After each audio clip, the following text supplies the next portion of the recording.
كما صليت على إبراهيم وعلى آل إبراهيم إنك حميد مجيد اللهم بارك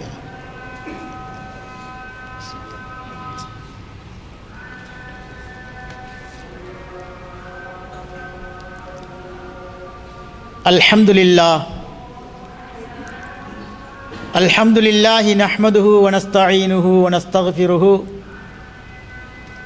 ونؤمن به ونتوكل عليه ونعوذ بالله من شرور أنفسنا ومن سيئات أعمالنا من يهده الله فلا مضل له ومن يضلله فلا هادي له وأشهد أن لا إله إلا الله وحده لا شريك له وأشهد أن محمدا عبده ورسوله اللهم صل على محمد وعلى آل محمد كما صليت على إبراهيم وعلى آل إبراهيم إنك حميد مجيد اللهم بارك على محمد وعلى آل محمد كما باركت على إبراهيم وعلى آل إبراهيم إنك حميد مجيد أما بعد فقد قال الله تعالى في كلامه العزيز والفرقان المجيد فأعوذ بالله من الشيطان الرجيم بسم الله الرحمن الرحيم قل يا عبادي الذين أسرفوا على أنفسهم لا تقنطوا من رحمة الله إن الله يغفر الذنوب جميعا إنه هو الغفور الرحيم وقال أيضا إن الله لا يغفر أن يشرك به ويغفر ما دون ذلك لمن يشاء ومن يشرك بالله فقد ضل ضلالا بعيدا எல்லா புகழும் நம் அனைவரையும் படைத்தாளுகின்ற வல்லவனாம் அல்லாஹ் ஒருவனுக்கே நிலவட்டுமாக. பேரன்பு கொண்ட அல்லாஹுவின் நல்லடியார்களே, அல்லாஹு ஜல்ல சுப்ஹானஹு வ தஆலா இந்த உலகத்திலே நமக்கு தேவையான எல்லா உதவிகளையும் உபகரணங்களையும் நல்கி நம்மை இந்த உலகத்திலே வாழ வைத்து கொண்டிருக்கிறான் என்று சொன்னால் அதற்கு காரணம் அல்லாஹுவை பயந்து அவனுடைய கட்டளைகளை நிறைவேற்றி அவனுடைய நேசத்தை பெருமுகமாக நமக்கு இங்கு எல்லாவற்றையும் தந்திருக்கிறான். இறைவனுக்கு நன்றி செலுத்தி வாழக்கூடிய நல்ல மக்களாக திகழ வேண்டும். தவறுகள் செய்கின்ற பொழுது அந்த தவறுகளுக்கு பாவ மன்னிப்பு கோர வேண்டும் என்கின்ற அடிப்படையிலே அல்லாஹு ஜல்ல சுப்ஹானஹு வ தஆலா மனிதர்கள் செய்கின்ற பாவங்களை தான் மன்னிப்பதாக வாக்களித்திருக்கிறான். அந்த அடிப்படையிலே இன்றைக்கு இந்த ஜும்ஆ உரையிலே கொடுக்கப்பட்ட தலைப்பு அஸ்பாபுல் மக்ஃபிரா, அதாவது பாவமன்னிப்பு தேடுவதற்குண்டான காரணிகள்.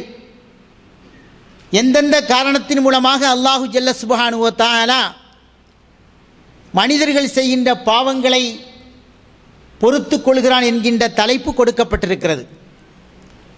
பொதுவாகவே உலகத்தில் இருக்கக்கூடிய அத்தனை மனிதர்களுமே பாவத்திற்கு உட்பட்டவர்கள்தான், அதில் யாரும் விதிவிலக்கல்ல. அல்லாஹ்வின் தூதர் நபிகள் நாயகம் ஸல்லல்லாஹு அலைஹி வஸல்லம் அவர்கள் சொன்னார்கள், குல்லு பனி ஆதம ஹத்தாஊன வ கைருல் ஹத்தாயி அத்தவ்வாபுன. ஆதமுடைய மக்கள் அனைவர்களுமே தவறுக்கு உட்பட்டவர்கள்தான், எல்லோ பேர்களுமே தவறு செய்யக்கூடியவர்கள்தான். ஆனால் அந்த தவறு செய்யக்கூடியவர்களில் மிகச்சிறந்தவர்கள் யாரென்று சொன்னால் அத்தவ்வாபூன, அந்த பாவத்திலிருந்து அந்த தவறிலிருந்து மீண்டு இறைவனிடத்திலே எவர்கள் மன்னிப்பு கோருகின்றார்களோ, இறைவனிடத்திலே தங்களை யார் திருத்திக் கொள்கிறார்களோ அவர்கள்தான் சிறந்த மனிதர்கள் என்று நபிகள் நாயகம் ஸல்லல்லாஹு அலைஹி வஸல்லம் மிக தெளிவாக கூறினார்கள். அல்லாஹு ஜல்ல சுப்ஹானஹு வ தஆலா திருமறையிலே சொல்கிறான், குல் யா இபாதியல்லதீன அஸ்ரஃபு அலா அன்ஃபுஸிஹிம் லா தக்னது மிர் ரஹ்மத்தில்லாஹ், தங்களுக்கு தாங்களே அநியாயம் செய்து கொண்ட என் அடியார்களே, லா தக்னது மிர் ரஹ்மத்தில்லாஹ், அல்லாஹ்வினுடைய கருணையிலிருந்து நீங்கள் நிராசை அடைய தேவையில்லை, நிராசை அடைய வேண்டாம். இன்னல்லாஹ் யக்ஃபிரு ஸுனூப ஜமீஆ, நிச்சயமாக அல்லாஹு ஜல்ல சுப்ஹானஹு வ தஆலா அனைத்து பாவங்களையும் மன்னிப்பவனாக இருக்கிறான் என்று அல்லாஹு ஜல்ல சுப்ஹானஹு வ தஆலா இந்த வசனத்திலே தெளிவாக சொல்கிறார். ஒவ்வொரு மதத்தில் இருப்பவர்களும் தவறுகளை செய்கிறார்கள்.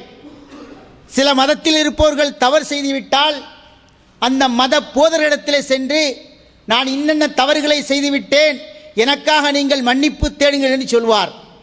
யார் மன்னிப்பு தேடுகின்றாரோ அவரே ஒரு மிகப்பெரிய பாவதாரியாக இருப்பார்.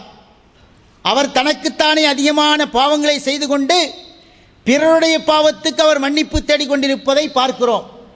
ஆனால் இஸ்லாம் சொல்லவில்லை. இஸ்லாம் எப்படி சொல்கிறது?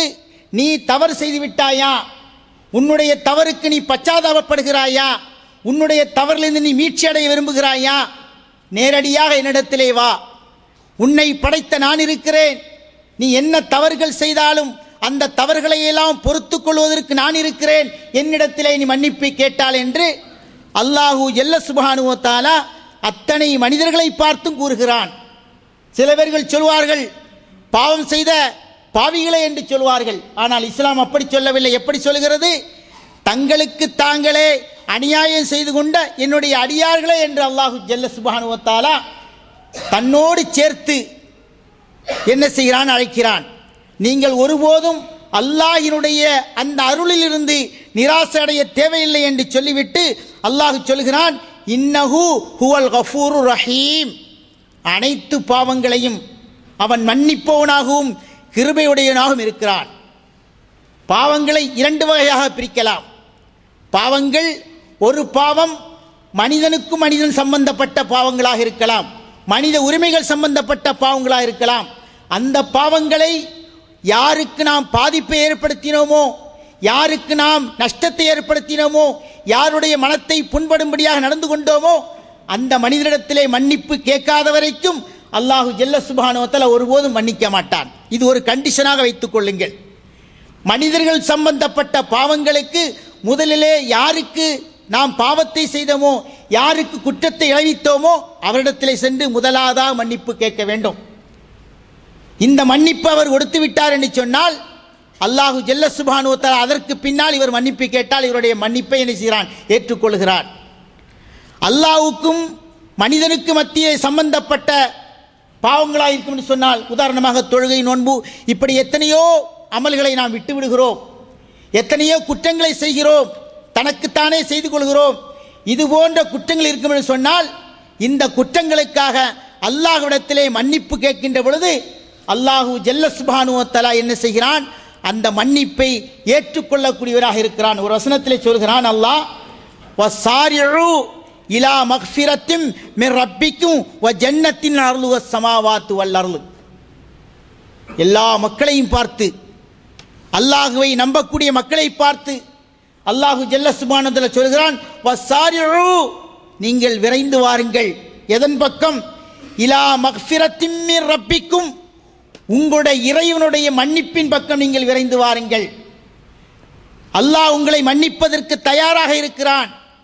நீங்கள் ஏன் மீண்டும் மீண்டும் அந்த பாவத்திலேயே உழன்று கொண்டிருக்கிறீர்கள்? அந்த பாவத்திலே உழன்று கொண்டிருப்பதன் காரணமாக நீங்கள் போகக்கூடிய இடம் மிக மோசமானதாக இருக்கும். நீங்கள் செய்யக்கூடிய அந்த பாவத்திற்குண்டான தண்டனை மிக கடினமானதாக இருக்கும்.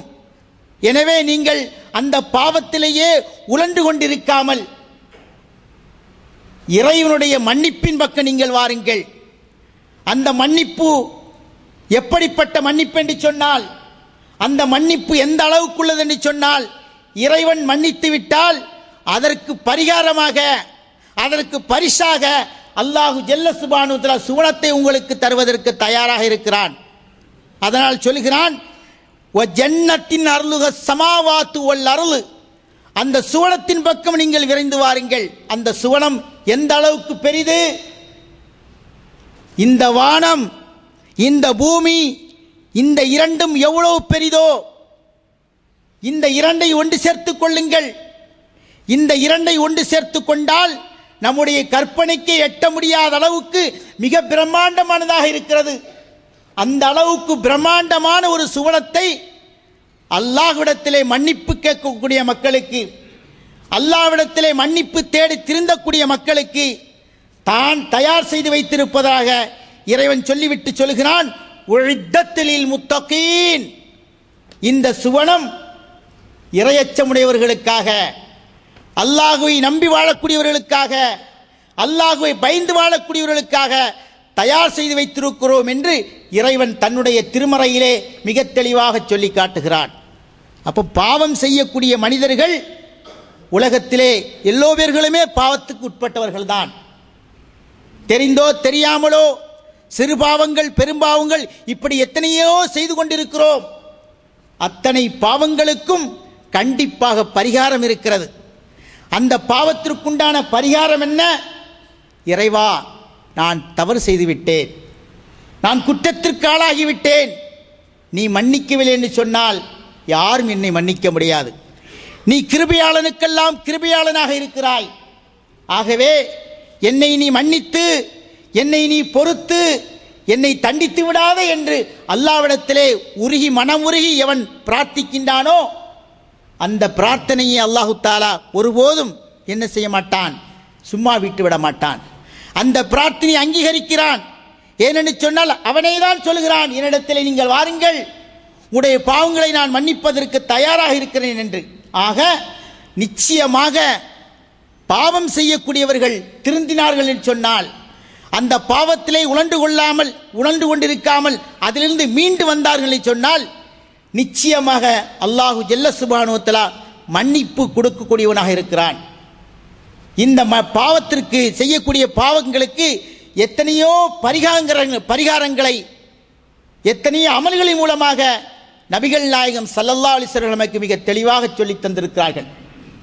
ஒவ்வொரு தடவையும் நாம் என்ன செய்கிறோம்? கண்ணின் மூலமாக பாவங்களை செய்கிறோம், காதின் மூலமாக பாவங்களை செய்கிறோம், உள்ளத்தின் மூலமாக பாவங்களை செய்கிறோம், கைகள் மூலமாக கால்கள் மூலமாக, இப்படி எத்தனையோ விதமான பாவங்கள் அன்றாடம் நமக்கு தெரியாமலேயே நடந்து கொண்டிருக்கிறது.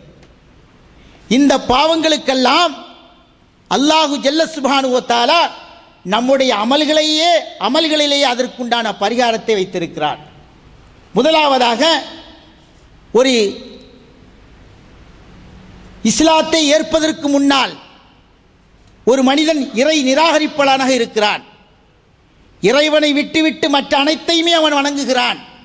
அப்படிப்பட்ட ஒரு மனிதன் தான் போகக்கூடிய அந்த பாதை தவறானது, இதுவரைக்கும் தப்பான வழியில் இருந்து விட்டோம், இதுவரைக்கும் படைத்த இறைவனுக்கு செய்ய வேண்டிய கடமைகளை படைக்கப்பட்ட பொருட்களுக்கு செய்து கொண்டிருந்தோம், இனிமேல் நான் இப்படி இருக்க மாட்டேன், என்னுடைய இறைவனை மட்டுமே நான் வணங்கி வழிபடுவேன் என்று ஒரு மனிதன் திருந்தி இஸ்லாத்தை பரிபூர்ணமாக ஏற்றுக்கொண்டான் என்று சொன்னால், அல்லாஹு ஜல்ல சுப்ஹானஹு வ தஆலா அவன் இஸ்லாத்தை ஏற்பதற்கு முன்னால் என்னென்ன தவறுகள் செய்தானோ அத்தனை தவறுகளையும் அவன் மன்னிப்பு கேட்காமலேயே இஸ்லாத்தை ஏற்றுக்கொண்ட ஒரே காரணத்திற்காக அல்லாஹு ஜல்ல சுப்ஹானஹு வ தஆலா மன்னித்து விடுகிறான்.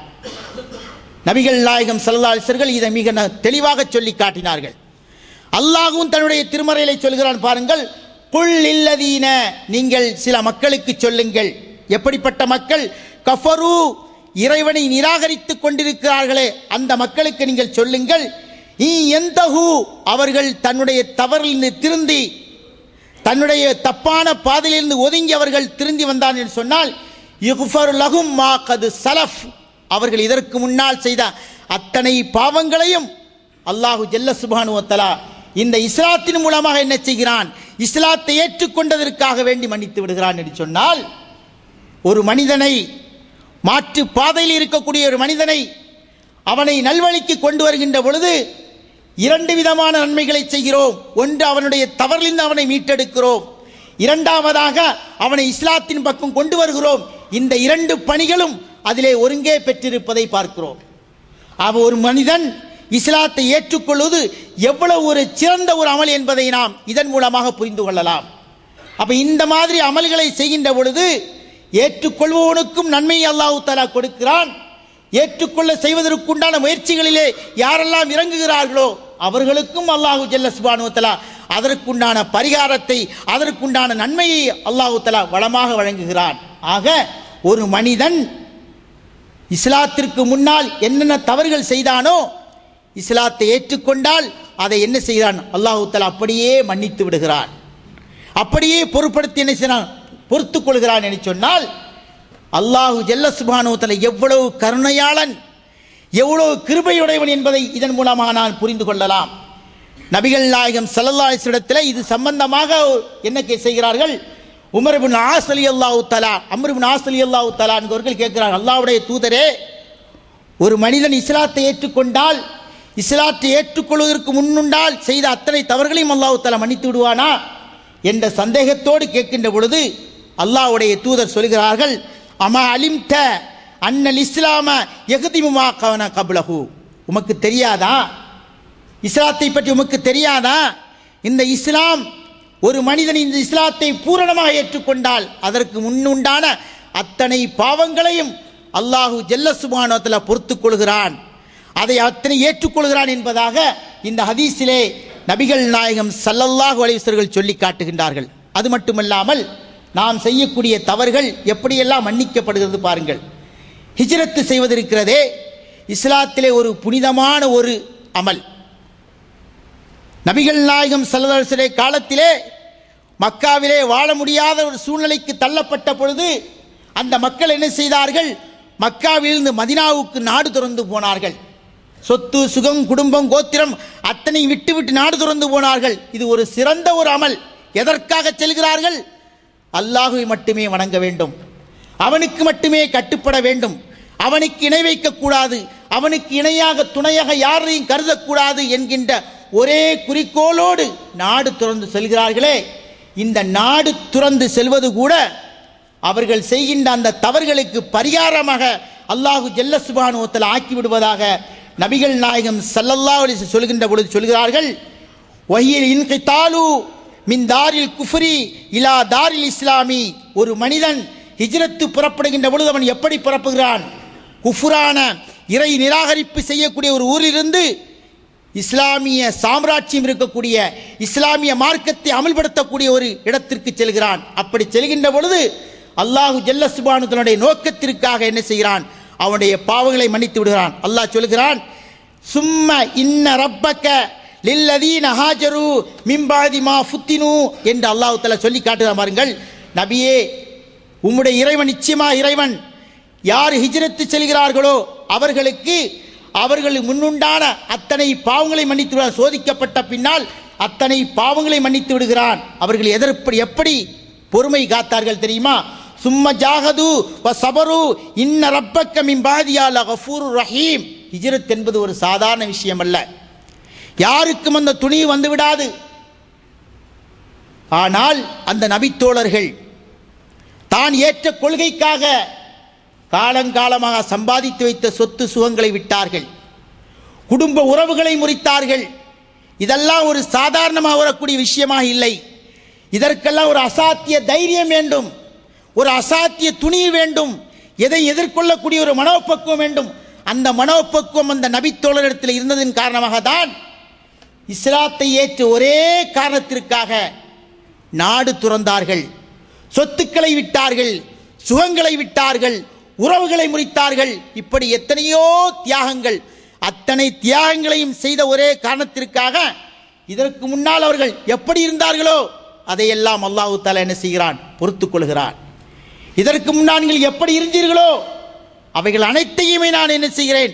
இந்த ஹிஜ்ரத்தின் மூலமாக மன்னித்து விடுகிறேன் என்று அல்லாஹு ஜல்ல சுப்ஹானஹு வ தஆலா இந்த வசனத்தின் மூலமாக மிக தெளிவாக சொல்லி காட்டுகிறான் என்று சொன்னால், அன்றாடம் நாம் செய்யக்கூடிய அமல்களிலேயே நாம் செய்யக்கூடிய சிறு சிறு தவறுகளுக்கெல்லாம் அல்லாஹு ஜல்ல சுப்ஹானஹு வ தஆலா பரிகாரத்தை வைத்திருக்கிறான். ஹிஜ்ரத் என்பது நபிகள் நாயகம் ஸல்லல்லாஹு அலைஹி வஸல்லம் காலத்திலே நடந்தவை. இன்றைக்கு அப்படி நடக்கக்கூடிய ஒரு சூழ்நிலை நமக்கு இல்லை. இன்ஷா அல்லாஹ் பின்னால் ஏற்பட்டாலும் ஏற்படலாம், அது அல்லாஹ் ஆலம். ஆனால் நாம் செய்யக்கூடிய எத்தனையோ அமல்களிலே அல்லாஹ் தஆலா நமக்கு தந்திருக்கிறான், நமக்கு மன்னிப்பு தேடும் முகமாக. பாருங்கள், ஹஜ்ஜில் மப்ரூர் என்று சொல்கிறோம்.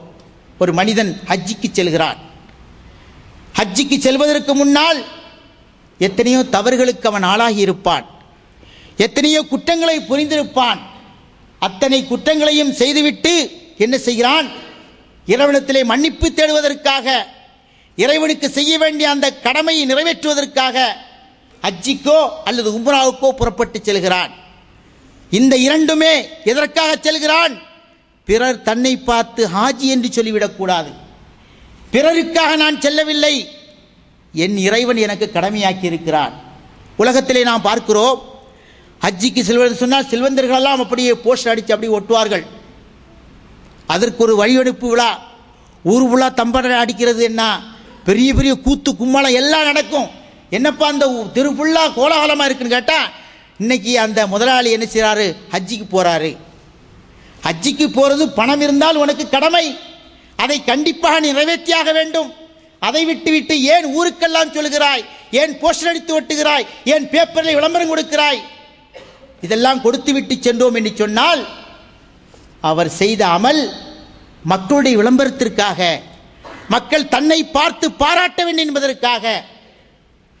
ஹஜ்ஜிக்கு போயிட்டு வந்த பின்னாடி அவருக்கு வரக்கூடிய அத்தனையும் பார்த்தா அல் ஹாஜ், ஹாஜின்னா போடணும்னா அவர் கலந்துக்க மாட்டார் அந்த மீட்டிங்கில். ஏன் பேரை போட்ட? போடும்போது ஹாஜி நான் போயிட்டு வந்து தெரியாத உனக்கு, நான் ஹஜ்ஜிக்கு போயிட்டு வந்திருக்கிறேன். அல்லாஹ்வுடைய தூதர் ஹஜ்ஜி செய்தார்கள், உம்ரா செய்தார்கள்.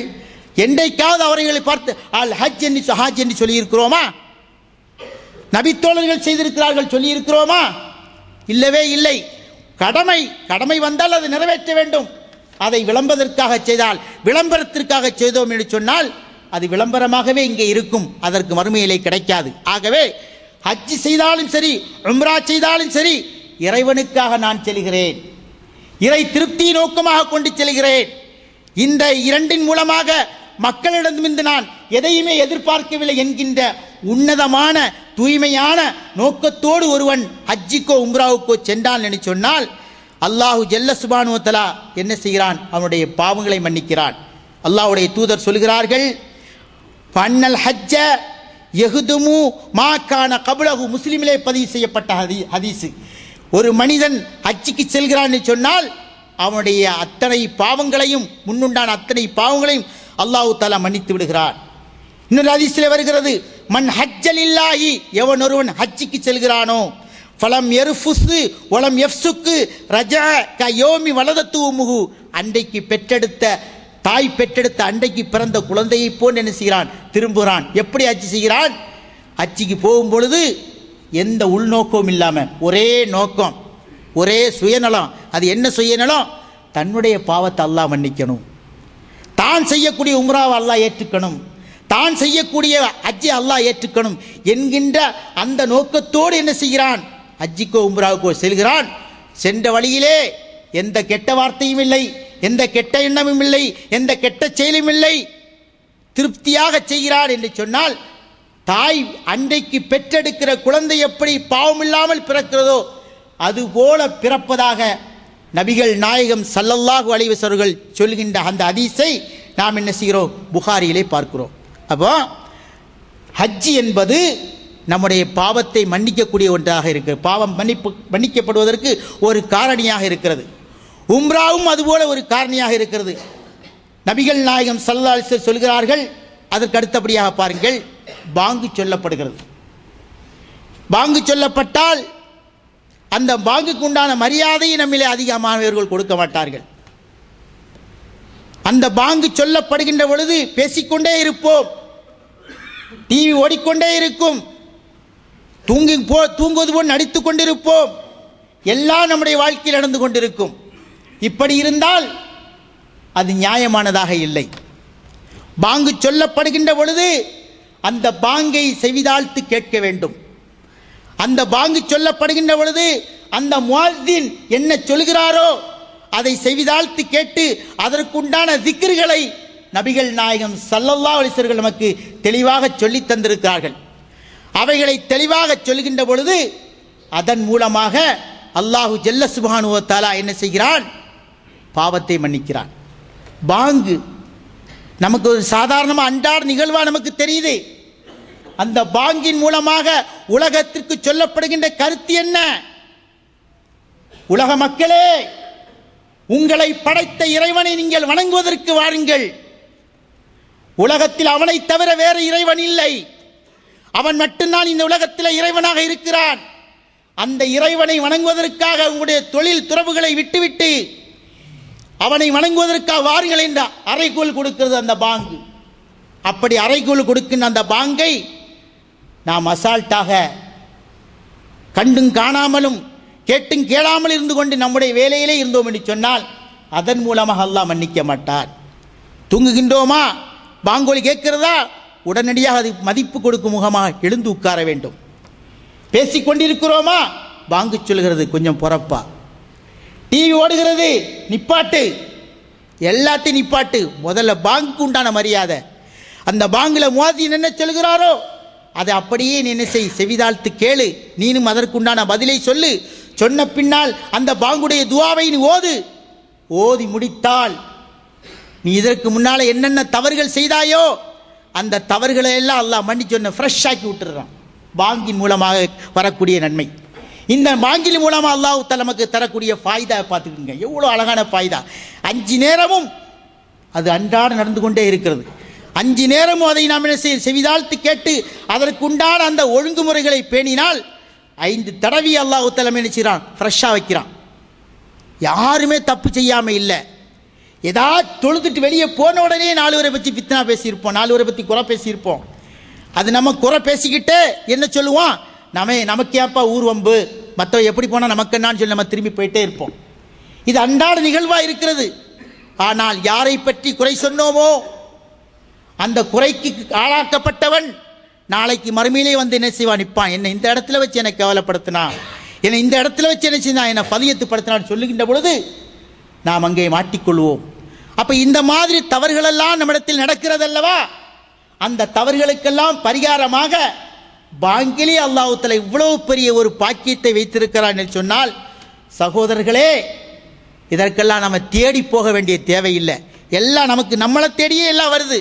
வீட்டில் தான் உட்கார்ந்து இருக்கிறோம், பாங்கு சத்தம் கேட்குது, உடனே அங்கேயே நமக்கு அமல் என்ன செய்யுது, கிடைக்குது. அங்கேயே நம்ம என்ன செய்ய, நம்முடைய பாவங்கள் அல்லாஹ் தஆலா என்ன செய்கிறான், மன்னித்து விடுவதாக நபிகள் நாயகம் ஸல்லல்லாஹு அலைஹி வஸல்லம் சொல்கிறார் என்று சொன்னால் சகோதரர்களை சற்று கவனத்திலே வைத்துக் கொள்ள வேண்டும். மேலும் பாருங்கள், அல்லாஹ்வுடைய தூதர் சொல்கிறார்கள், மன் வாஃபக தாமீனஹு தாமீனல் மலாயிக்கத்தி, அதாவது ஆமீன் சொல்வது. ஆமீன் சொல்றது ஒரு முக்கியமான ஒன்று. இமாம் அவர்கள் தொலை வைக்கிறார்.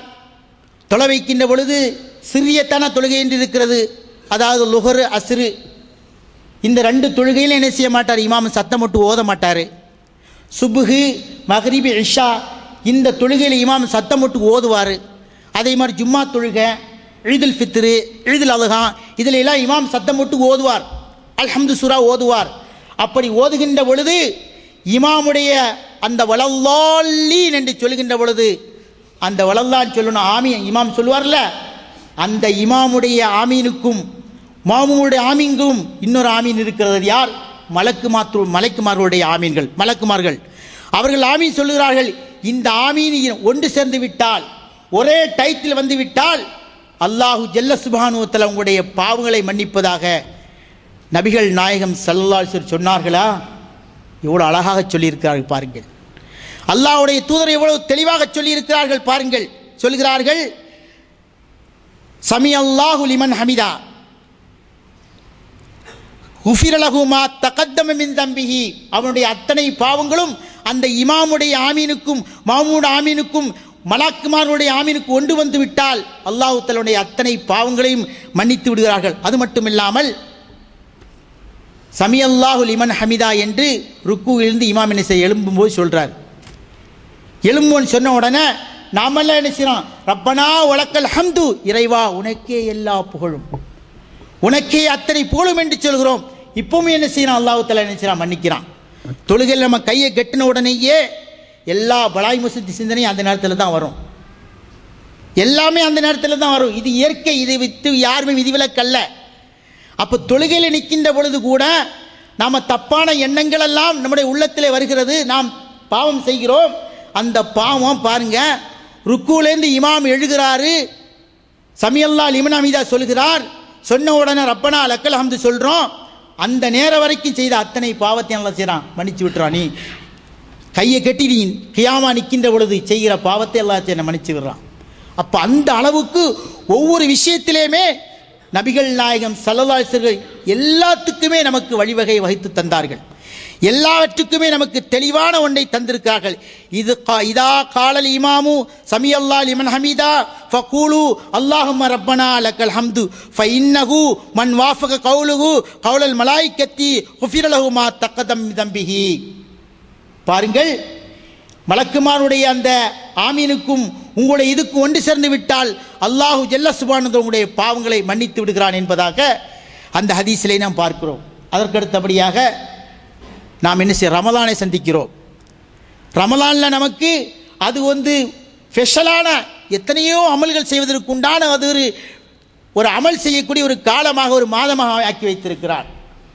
ஒரு வருட காலம் செய்யக்கூடிய அத்தனை தவறுகளுக்கும் சின்ன சின்ன குற்றங்களுக்கும் அந்த ரமலானிலே ஒரு பரிகாரத்தை வைத்திருக்கிறான். அல்லாஹ்வுடைய தூதர் சொல்கிறார்கள், மன் சாம ரமலான ஈமான் வஹ்திசாபன் குஃபிர லஹு மா தக்கதம் மின் தம்பிஹி. எவன் ஒருவன் அல்லாஹ்வை முழுமையாக நம்பி மறுமையிலே நன்மை எதிர்பார்த்து இறைவனுக்காக நோன்பு நோக்கிறானோ அவனுடைய அத்தனை முன்பாவங்களும் மன்னிக்கப்படுகின்றன.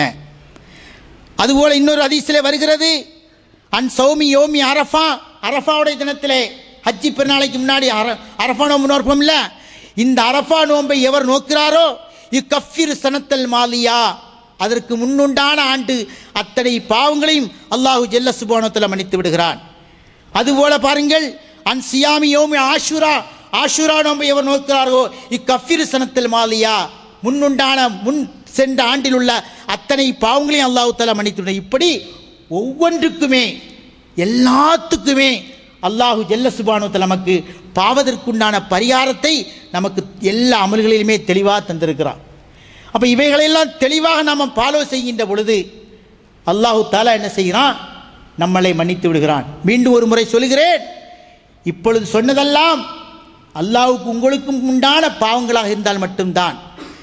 நான் ஒரு தண்டை 1 லட்ச ரூபா வாங்கிட்டேன், கொடுக்காம பொட்டுன்னு போயிட்டேன், மறுமையில் இறைவா என்னை மன்னித்து விடுன்னு சொன்னால் அங்கே அல்லாஹ் மன்னிக்க மாட்டான். அவன்கிட்ட வாங்கினல்ல கூட, அங்கே அதை வாங்கின நம்மளை செட்டில் பண்ணிட்டு வா, ரெண்டாவது ஒன்று நான் மன்னிச்சிக்கிறேம்மா.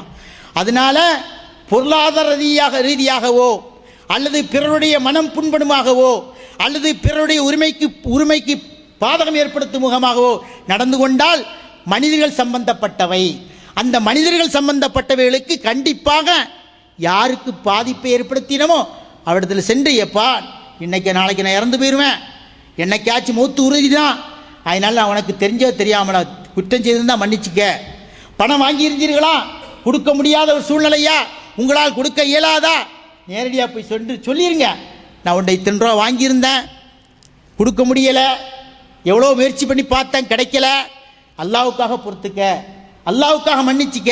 அல்லாஹ் மன்னிச்சு விட்டுறான். அல்லாஹ் என்ன செய்தான்? மன்னிச்சிடும். அந்த மனிதன் என்ன செய்வான்? மன்னித்து விட்டால் அல்லாஹ் தஆலா மன்னித்து விடுவான். ஆனால் அந்த மனிதனும் மன்னிக்க வேண்டுமா? யார் சொல்றா? அல்லாஹ்வுடைய தூதர் சொல்கிறார்கள், உங்கள் யாராவது ஒருத்தர் கடன் கொடுத்திருந்தால் கடனாளிக்கு தவணை கொடுங்கள், அந்த தவணை கொடுக்க முடியவில்லை சொன்னால் முடிந்த அளவுக்கு உங்களால் அதை மன்னித்து விட பாருங்கள், அதை ஹதியாவாக விட்டு விடுங்கள். அப்படி விட்டால் அல்லாஹ் நாளைக்கு உங்களை என்ன செய்வான்? நீங்கள் செய்த தவறுகளுக்காக இந்த ஆளுக்கு நீ ஹெல்ப் பண்ணிக்கிட்டு வாங்காம விட்டல, நான் என்ன உன்னை விட்டேன் போ விட்டுருவான். கராரா நடந்துக்கிட்டா அல்லாஹ் நாளைக்கு கராராக நடப்பான். கண்டிப்பாக அப்படி தான் நடப்பான். ஆகையினால அல்லாஹுவுக்கு செய்ய வேண்டிய பாவங்களுக்கு நேரடியாக அல்லாஹுவோடு தொடர்பு வைத்து மன்னிப்பு தேட வேண்டும். மனிதர்கள் சம்பந்தப்பட்டவையாக இருந்தால் யாருக்கு ஏற்படுத்தினமோ அவிடத்திலே சென்று முறையிட்ட பின்னால் மன்னிப்பு தேடினால் நிச்சயமாக அல்லாஹு தஆலா மன்னிப்போனாக இருக்கிறான். ஆகவே அல்லாஹு ஜல்ல சுப்ஹானஹு வ தஆலா நம் அனைவர்களையும் நாம் செய்யக்கூடிய பாவங்களை மன்னித்து நம்மை தூய்மையான ஆக்குவனாக வேண்டி என்னுடைய முதல் உரை முடிக்கிறேன். பாரக்கல்லா லக்கும் ஃபில் குர்ஆனில் அலீம்.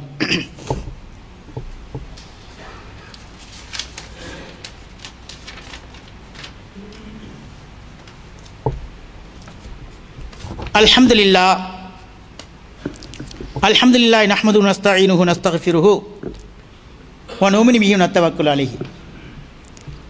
எல்லாம் வல்ல அல்லாஹுவின் நல்லடியார்களே,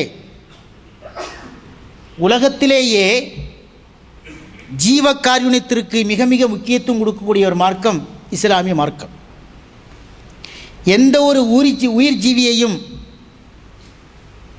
பிரயோஜனம் இல்லாமல் அவைகளை கொள்வதற்கு நமக்கு எந்த விதமான அதிகாரமும் இல்லை. ஒரு சாதாரண எறும்பாக இருந்தாலும் அது நமக்கு இடையூறு தரும் என்று சொன்னால் அதை கொள்வதிலே தவறில்லை. இதுபோலதான் உலகத்தில் வாழக்கூடிய அத்தனை ஜீவன்களையும் நாம தேடி சென்று என்ன செய்யக்கூடாது, கொள்ளக்கூடாது. நம்மை தேடி வந்து அது தொல்லை கொடுக்கும்னு சொன்னால் அதை என்ன செய்யலாம், நம்மளை பாதுகாத்துக் கொள்வதற்காக அவைகளை கொள்வதிலே தவறில்லை. ஜீவகாருண்யங்கள் ஐந்தறிவு பெற்ற உயிரினங்களுக்கு ஒரு மனிதன் உதவி செய்தான் என்று சொன்னால் அந்த உதவியின் மூலமாக கூட அல்லாஹ் தஆலாவுடைய பாவங்களை மன்னிக்கிறான். நபிகள் நாயகம் ஸல்லல்லாஹு அலைஹி வஸல்லம் சொன்னார்கள், ஒரு மனிதன் என்ன செய்தான், ஒரு வழிப்போக்கன் அப்படியே சென்று கொண்டிருந்தான். அவனுக்கு கடுமையான தாகம் ஏற்பட்டது. அந்த தாகத்தை போக்கிக் கொள்வதற்காக பக்கத்திலே உள்ள ஒரு கிணற்றிலே இறங்கி என்ன செய்தான், தண்ணீரை குடித்துவிட்டு மேலே வந்தான். மேலே வந்து பார்க்கின்ற பொழுது ஒரு நாய் தாகத்தின் காரணமாக ஈர மணலை அப்படியே நாக்கால் நக்கி கொண்டிருக்கிறது. இதை பார்த்து அவனுக்கு என்ன செய்கிறது, மூளை வேலை செய்ய ஆரம்பிக்கிறது. ஆஹா, கொஞ்சம் முன்னாடி நமக்கு இதுபோல தாகம் ஏற்பட்டு தானே கீழே இறங்கி தண்ணீர் எடுத்து குடித்தோம், இப்போ தாகம் தணிந்தது, இது போன்ற தாகம் இந்த நாய்க்கு ஏற்பட்டிருக்கிறது என்று அந்த மனிதன் நினைத்து கிணற்றுக்குள்ளே இறங்கி தன்னுடைய ஷூ நிறைய தண்ணி அள்ளி கொண்டு வந்து செய்தான். அந்த நாயினுடைய தாகத்தை தீர்த்து வைத்தான். தீர்த்து வைத்ததின் காரணமாக அல்லாஹு ஜல்ல சுப்ஹானஹு வ தஆலா அந்த மனிதன் நல்லவனோ கெட்டவனோ என்பதை பார்க்கவில்லை. அவன் நாயுடைய தாகத்தை தீர்த்ததற்காக அல்லாஹு ஜல்ல சுப்ஹானஹு வ தஆலா அவனுடைய அத்தனை பாவங்களையும் மன்னித்ததாக நபிகள் நாயகம் ஸல்லல்லாஹு அலைஹி வஸல்லம் சொல்லுகின்ற அந்த ஹதீஸை நாம் என்ன செய்கிறோம், கிதாபில் பார்க்குறோம். அழகான முறையில் அந்த ஹதீஸ் வருது, புகாரியிலே அந்த ஹதீஸ் வருது. அது மட்டுமில்லாமல் ஒரு வியாபாரி இருக்கிறார். அந்த வியாபாரி என்ன செய்கிறார், மக்களுக்கு மத்தியிலே பொருட்களை விற்று வாங்கி கொண்டிருக்கிறார். சில பேர்களுக்கு கடன் கொடுத்திருக்கிறார். கடன் கொடுத்து கொண்டிருக்கும் பொழுது யாரோ கடன் கொடுக்குற ஆள் வாங்குகிற ஆள் என்ன செய்வாங்க, முன்ன பின்ன கொடுப்பாங்க, சில பேர் கொடுக்க மாட்டாங்க. அப்போ இந்த வியாபாரி என்ன பண்ணுறாரு, யாரெல்லாம் கொடுக்க முடியலையோ அவர்களுக்கு தவணை கொடுக்கிறார். அறவே கொடுக்க முடியாதவர்களுடைய அந்த கடனை எல்லாம் தள்ளுபடி செய்கிறார். இப்படிப்பட்ட ஒரு மனிதன் நாளை கியாமத் நாளையில் வருகின்ற பொழுது அல்லாஹு ஜல்ல சுப்ஹானஹு வ தஆலா அவனுடைய பாவனத்தையும் மன்னித்ததாக புகாரியிலே பதிவு செய்யப்பட்ட ஹதீஸை பார்க்கிறோம். அதற்கெல்லாம் மேலாக அல்லாஹ்வுடைய தூதரை முழுமையாக பின்பற்றுகின்ற பொழுது இறைவன் நமக்கு மகத்தான ஒரு பாக்கியத்தை தருகிறான். இறைவன் சொல்கிறான், குல் இன் குந்தும் துஹிப்பூனல்லாஹ ஃபத்தபிஊனி யக்ஃபிர் யுஹிப்புக்குமுல்லாஹு வ யக்ஃபிர் லக்கும் துனூபக்கும். நீங்கள் உண்மையிலே இறை தூதரை நேசிக்கக்கூடியவர்களாக இருந்தால் என்னை நீங்கள் முழுமையாக நீங்கள் பின்பற்றுங்கள். அல்லாஹ்வை நேசிக்கக்கூடியவர்களாக இருந்தால் முழுமையாக நீங்கள் என்னை பின்பற்றுங்கள். அப்படி பின்பற்றினால் உங்களுடைய பாவங்களை மன்னிப்பேன், உங்களுக்கு கிருபை செய்வேன், உங்களை நேசிப்பேன் என்று அல்லாஹ் தஆலா தெளிவாக சொல்லி காட்டுகிறாராக. இறை தூதரை நாம் பின்பற்றி நடப்பது கூட நம்முடைய பாவத்திற்கு ஒரு பரிகாரமாக அமைகிறது. ஆகவே அல்லாஹுவும் அல்லாஹ்வுடைய தூதரும் எந்த போதனை நமக்கு சொன்னார்களோ அந்த போதனையிலே முழுமையாக நின்று நாம் செய்யக்கூடிய தவறுகளுக்கு பரிகாரம் தேடி மறுமையிலே குற்றமற்றவர்களாக நிற்கக்கூடிய நல்ல ஒரு வாய்ப்பினை இறைவன் எனக்கு உங்களுக்கு தந்தரல வேண்டும் என பிரார்த்தித்தவனாக இந்த உரையை முடிக்கிறேன். அஸ்ஸலாமு அலைக்கும் வரஹ்மத்துல்லாஹ்.